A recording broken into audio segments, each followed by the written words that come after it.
ప్రకాశం జిల్లా నాయుడుపాలెంలో జరిగిన ఒక సమావేశంలో వైసీపీ నేతలపై మంత్రి స్వామి ఫైర్ అయ్యారు.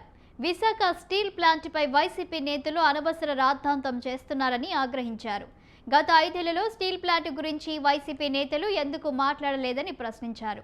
కేంద్రం నుంచి నిధులు తెచ్చి స్టీల్ ప్లాంట్ను లాభాల పాటలో నడిపిస్తున్నామని, పింఛన్ల విషయంలో వైసీపీ తప్పుడు ప్రచారం చేస్తుందన్నారు.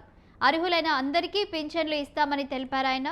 కూటమి పాలన పట్ల ప్రజలు సంతృప్తిగా ఉన్నారు కాబట్టే పులివెందుల ఒంటిమిట్ట జెడ్పీటీసీ ఎన్నికల్లో భారీ మెజారిటీతో గెలిచామని చెప్పారు.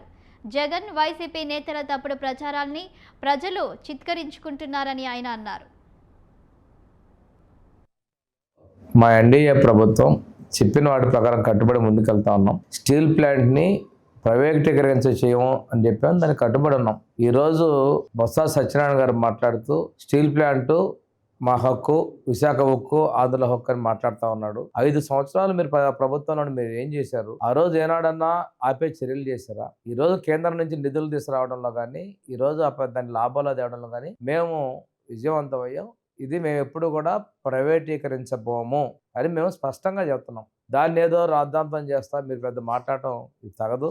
మీరు చేసినటువంటి దానికి మీరు ప్రతిపక్షంలో కూర్చున్నారనే విషయాన్ని మీరు గమనించుకోండి. ఇంకోటి ఆయన మీరు మాట్లాడుతూ పెన్షన్లు అక్రమంగా తీసేస్తున్నాం అంటున్నారు. మీరు చేసిన తప్పుడు పనులు మేము చేయడంలా. పెన్షన్లు ఎవరైనా తప్పుడు సర్టిఫికేట్లు ఉన్నటువంటి వెరిఫై చేస్తున్నారు.